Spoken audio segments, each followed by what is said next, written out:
Bom dia, ouvintes da Rádio Assunção Cearense. Bom dia, internautas do blog do Edson Silva. Estamos começando agora o nosso programa, o blog do Edson Silva, na Rádio Assunção Cearense, dizendo que o PT do Ceará fez uma festa para comemorar os seus 43 anos de fundação. Houve uma sessão solene na Assembleia Legislativa Cearense, na sexta-feira à tarde, com a participação das principais figuras da agremiação, inclusive o governador Eumano de Freitas. O PT no Ceará e no Brasil é, no momento, a agremiação mais sólida. São várias áreas dentro do partido, mas acabam cedendo a um só comando, a partir do nacional, que quem comanda é o presidente Lula. A sessão solene na Assembleia Legislativa Cearense foi provocada pelo deputado estadual de Assis Diniz, um dos ex-presidentes estaduais da agremiação. Ele também foi um dos oradores na ocasião. Vamos ouvi-lo.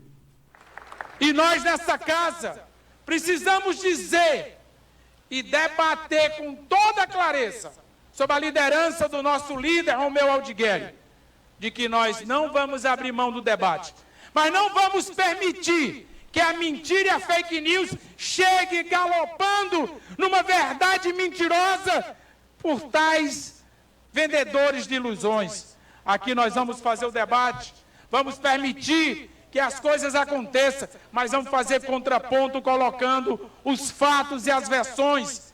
Este é o compromisso que esta legislatura, sob a presidência do nosso presidente Evandro, vai fazer. Nós sabemos que é momento de reconstruir esse país, de discutir o novo emprego, e aqui, sob a liderança do Camilo, mas quem teve a honra de inaugurar a primeira molécula de hidrogênio foi Vossa Excelência Eumano de Freitas. Por isso, este é o caminho para garantir um novo modelo de emprego, um emprego de qualidade, e não a uberização do mundo do trabalho, fruto da reforma trabalhista. São ações que o PT, ao lado das suas lideranças, dos movimentos sociais, dos apoiadores, da sua militância, dos seus simpatizantes, vai debater, discutir, formular e vai reconstruir esse país. Bom, vários outros oradores foram ouvidos nessa sessão solene comemorativa dos 43 anos de fundação do PT. Inclusive, o governador Eumano de Freitas, que antecipou o encerramento de um almoço que ele oferecia a um grupo de aproximadamente 30 deputados estaduais na sexta-feira. Ele antecipou esse encerramento para participar do evento. Vamos ouvi-lo. Nós estamos na política para emancipar o nosso povo. Nós não queremos um povo que apenas acha que a gente faz um bom governo. Nós queremos fazer política para que o nosso povo faça política para defender os seus interesses e defender as suas causas. E nós estaremos juntos. Por isso que abri saudando a militância do PT. Porque quem faz isso é a nossa militância. É na eleição, mas é acima de tudo no dia a dia. É na conversa que se faz no sindicato, em uma prefeitura, em um órgão, em um mandato, em um movimento social. É nessas mobilizações que nós construímos que vai se formando consciência. E, portanto, nós não somos um partido que veio para ser um partido da ordem. Nós somos um partido que se construiu para defender o socialismo democrático, uma sociedade justa e solidária. E que, para isso, temos que ocupar todos os espaços para a construção de uma maioria de valores. E vou terminar com a seguinte pontuação. Nós assistimos pessoas que votaram em Lula, pessoas que votaram no PT anos atrás, depois de alguns processos políticos que a sociedade brasileira atravessou, e votar até em Bolsonaro. Isso nos impõe uma reflexão de firmeza no que nós acreditamos, firmeza no que nós defendemos, mas saber que há uma disputa cultural na sociedade, que há uma disputa de valores na sociedade, e que, portanto, nós podemos e devemos lutar por melhores salários, mas nós precisamos lutar contra toda e qualquer injustiça e defender uma sociedade efetivamente igualitária de oportunidade para todos. O presidente Lula, amanhã, terça-feira, inicia suas viagens ao Nordeste brasileiro. O presidente vai estar na Bahia, terra do seu ministro da Casa Civil, Rui Costa, ex-governador daquele estado, e também do seu líder no Senado, senador Jacques Wagner, para relançar o programa Minha Casa Minha Vida, que no governo Bolsonaro havia mudado de nome e passou a ser chamado Casa Verde Amarela. Lula, no dia seguinte, quarta-feira, depois de amanhã, vai ao estado de Sergipe para lançar um programa de recuperação de rodovias federais. Stephanie. Bom dia, Edson. Bom dia, ouvintes da Rádio Assunção e internautas do blog do Edson Silva. O Globo destaca que o presidente Luiz Inácio Lula da Silva dará uma sequência na próxima terça-feira a uma série de viagens pelo país para tentar propagar uma agenda positiva de seu novo governo. Em uma visita à cidade de Santo Amaro da Purificação, na Bahia, o petista vai relançar o programa Minha Casa Minha Vida. No governo Jair Bolsonaro, o programa de moradia foi substituído pelo Casa Verde Amarela. O foco da retomada da Minha Casa Minha Vida será a contratação e construção de imóveis para a chamada faixa 1, voltada para famílias de menor renda e cujo valor é quase todo subsidiado. No sábado, o ministro da Casa Civil, Rui Costa, fez uma viagem preparatória a Santo Amaro da Purificação. Ele disse que o governo apostará em parcerias com os estados e municípios para concluir obras paralisadas do programa. A ideia é que os entes possam fazer reparos e adequações nas áreas em que as obras estão avançadas. O ministro estabeleceu ainda uma meta até o final do ano. Os estados são mais ágeis nesse tipo de reparo, vamos chamar assim, nessa conclusão. A ideia é contar com essas parcerias para ganhar celeridade e, quem sabe, até o final do ano, entregar todas essas 170 mil, disse o ministro Rui Costa. Na quarta-feira, Lula irá a Sergipe para anunciar a retomada de um programa de obras em rodovias. No estado, o presidente vai visitar todas as intervenções para a duplicação da BR-101. Recentemente, nós comentamos aqui da influência de alguns petistas nordestinos no governo Lula. E chamamos a atenção para o fato de que a Bahia e o Piauí estão muito bem representados no governo Lula. São pessoas da mais estreita confiança do presidente da República. Nós temos, sim, cearenses também participando do governo, mas com uma importância bem menor em relação aos outros. Rui Costa é o ministro da Casa Civil. Nada entra no gabinete do presidente, nem de lá sai, sem passar pela sua mesa.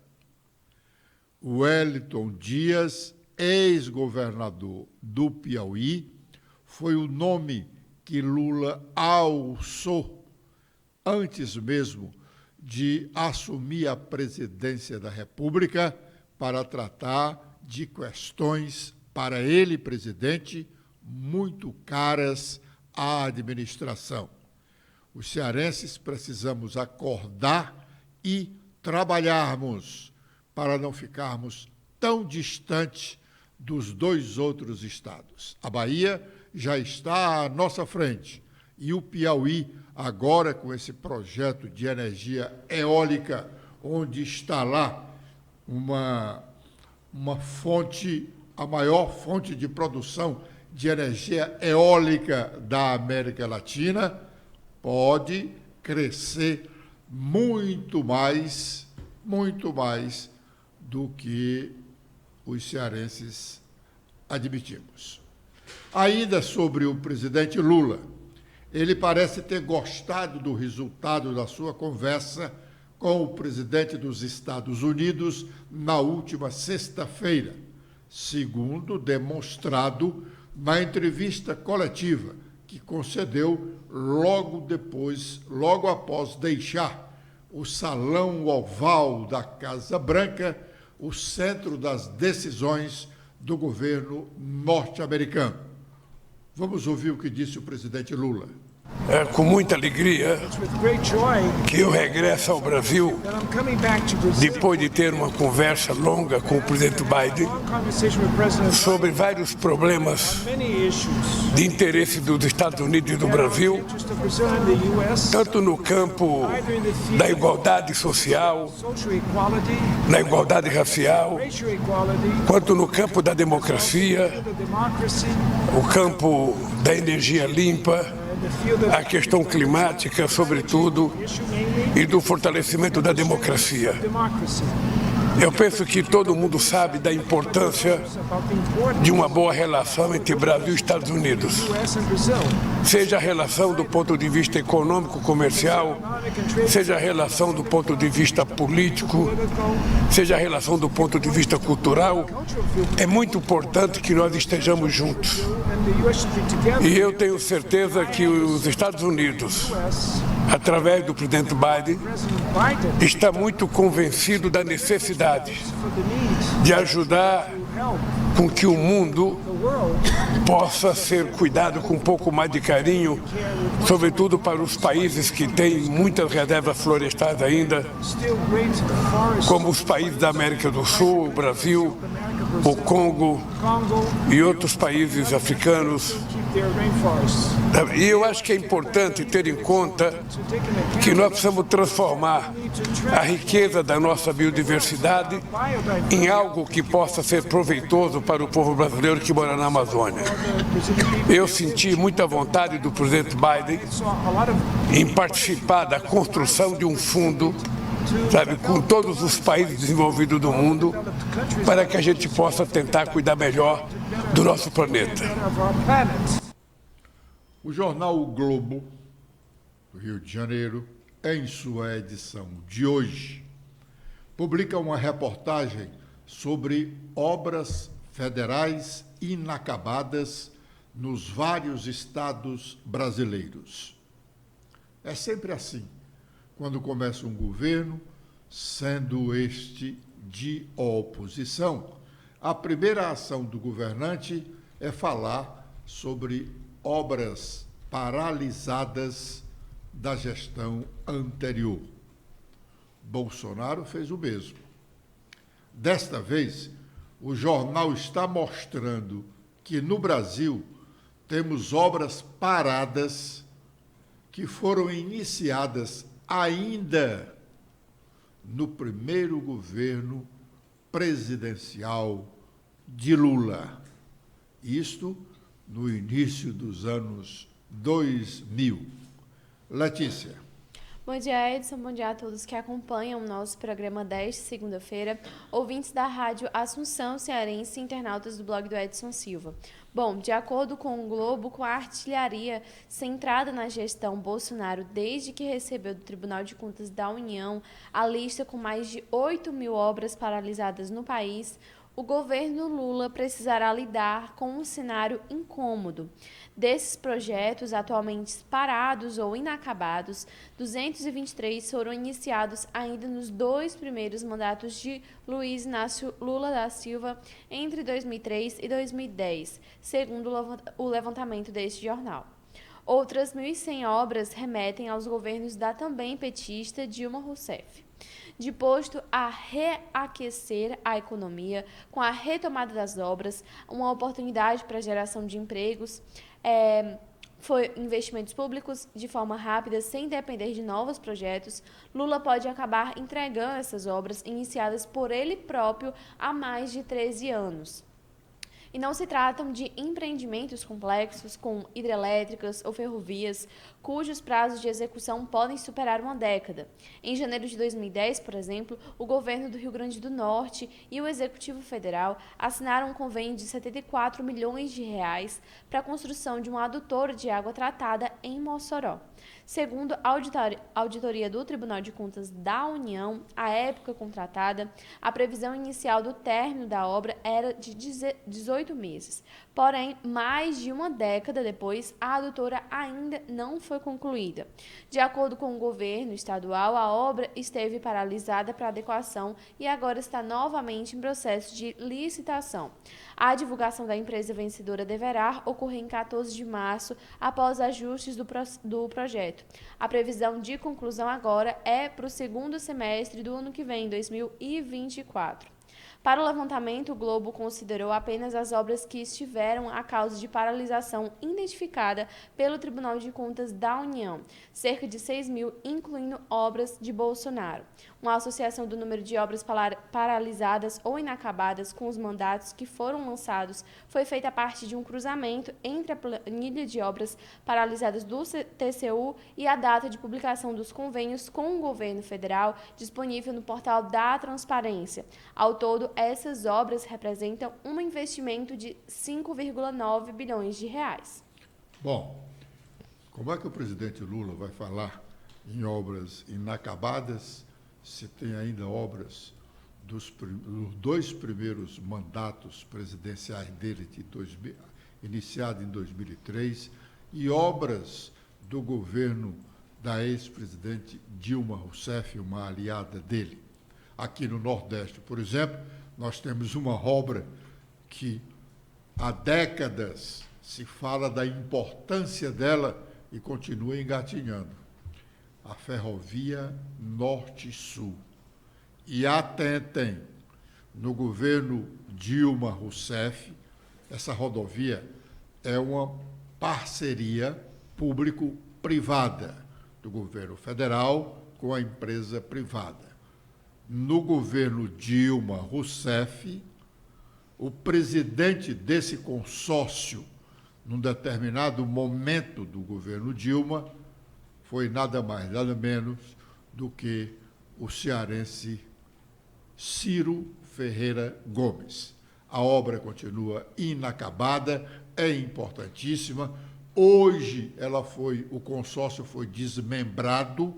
São 2 consórcios hoje, um para fazer a etapa que fica concluída no porto do Pecém, aqui no Ceará, e a outra ficará concluída, sabe-se lá quando, tanto uma como a outra, lá ficará concluída no porto de Suape, em Pernambuco.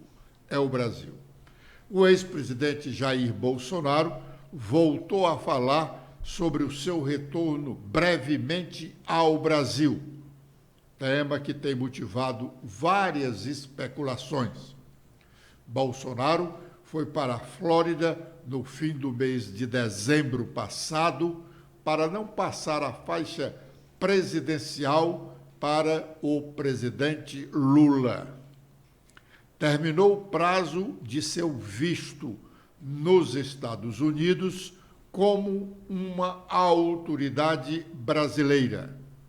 Ele pediu um visto comum para permanecer por lá mais alguns dias, estando no aguardo da decisão das autoridades norte-americanas. No último fim de semana, Bolsonaro voltou a falar do seu retorno ao Brasil. Vamos ouvi-lo. Uma satisfação muito grande, a forma como vocês têm me tratado em qualquer lugar desse globo. Isso não tem preço. Ainda mais para quem, pelo menos diante do TSE, não conseguimos ser reeleitos. E todos nós temos uma missão aqui na Terra. A minha missão ainda não acabou. Nós, a nossa geração, já faz parte da história do Brasil. Um Brasil esquecido, roubado, saqueado e desrespeitado. Conseguimos, ao longo de 4 anos, juntos, mostrar e despertar no coração do povo brasileiro os seus reais sentimentos. Passamos a admirar de forma explícita a nossa bandeira nacional, em família tradicional. Começamos a entender para onde estava indo o direito à propriedade, o respeito ao próximo. Começamos a conhecer o nosso Brasil. Estou aqui num país que eu sempre admirei, Estados Unidos. Um país que tem apenas 1 milhão de quilômetros quadrados a mais que o nosso Brasil.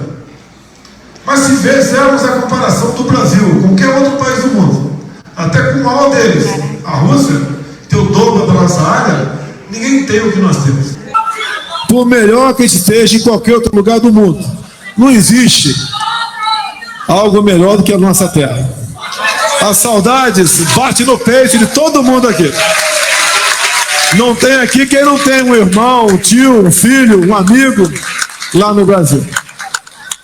Nós sabemos que lá realmente é um país fantástico. Nós vamos aos poucos resgatando e mudando as coisas. Não podemos animar. A gente não pode broxar, pessoal. Então, eu não quis apelar. Eu sei que vocês pensam da mesma maneira. Eu também quero retornar ao Brasil. Pretendo retornar ao Brasil nas próximas semanas.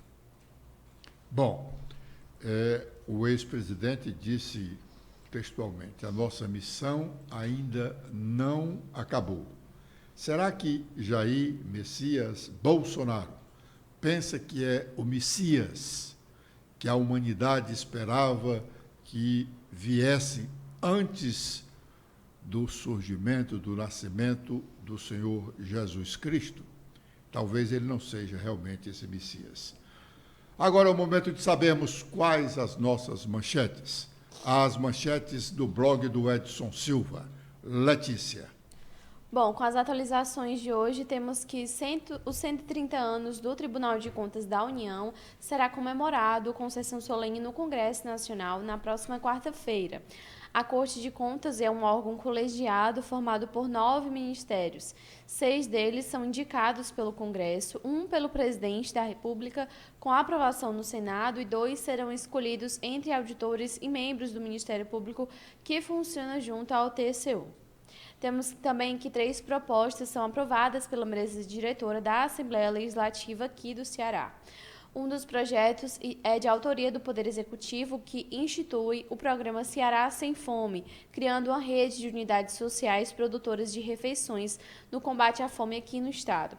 A matéria foi aprovada por 11 emendas de autoria dos deputados do apóstolo Luiz Henrique, Felipe Mota, Júlio César Filho, Messias Dias, Estúdio de Castro, Romeu Aldigueri e Renato Roseno. Sobre o Censo Escolar 2022, o Ceará se evidencia entre os estados com melhor equidade e inclusão na educação. O sucesso das políticas públicas direcionadas a estas áreas também é evidenciado na redução de taxas de distorção idade séria, ou seja, que caíram de 22% para 17% do ensino médio e de 20% para 16% no ensino fundamental. Na prática, isso significa que mais crianças e mais jovens estão cursando as séries consideradas adequadas à sua faixa etária. Também temos que o Procurador-Geral da República nega omissão no comando do órgão e diz evitar excessos e desvios. Indicado para o cargo por Jair Bolsonaro em 2019, Aras é acusado de inação por ter evitado abrir investigações contra o ex-presidente. O procurador-geral já havia se defendido das críticas durante a cerimônia de abertura do ano judiciário, no dia 1º deste mês, mas quando disse que o Ministério Público agiu de maneira estrategicamente discreta. Com os destaques agora nacionais, iniciando pelo Estadão, temos em principal manchete sobre varejo. A dívida da Americanas com pequenos fornecedores chega a quase R$1 bilhão e já causa demissões. Sobre dinheiro público, o cartão corporativo de Mourão, vice de Bolsonaro, gastou mais de R$3 milhões em 4 anos. Repetem-se nos gastos do general da reserva despesas em supermercado, algum deles gourmet, peixarias e hotéis. O ex-vice-presidente disse que o cartão não ficava em sua posse. Com os destaques do Globo, temos em principal manchete a coluna de Malu Gaspar. O plano fiscal do BNDES é um novo conflito na área econômica de Lula.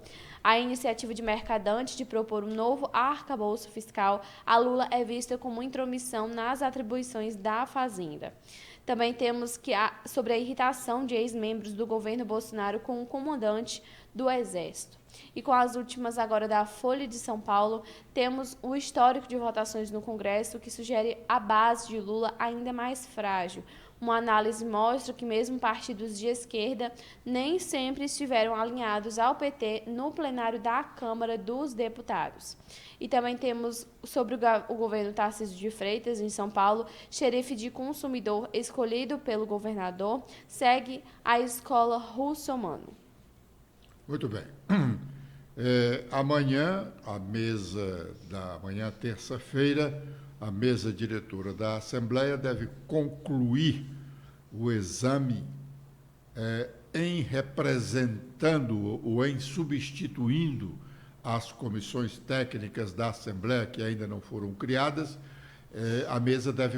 Os integrantes da mesa devem concluir o exame das mensagens do governador Eumano de Freitas, o pacotão, votando, aprovando todas elas, e imediatamente elas serão levadas à consideração do plenário, inclusive as duas mais polêmicas, a reforma administrativa, com a criação de 15 novas secretarias, e o empréstimo de R$900 milhões a ser contratado com o Banco do Brasil para que o Estado possa pagar uma parte da dívida vencida ou a se vencer nos próximos meses de um empréstimo internacional.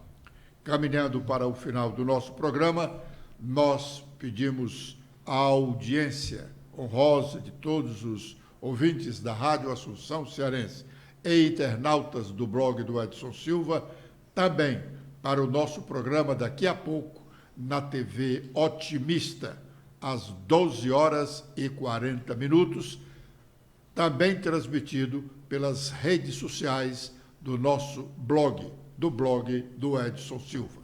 Obrigado pela audiência dispensada. Letícia. Eu também faço meus agradecimentos a todos que acompanharam o nosso programa de hoje. Vocês podem ver mais notícias apontando a câmera do celular de vocês para este QR Code. Espero revê-los no nosso programa de amanhã. Até lá!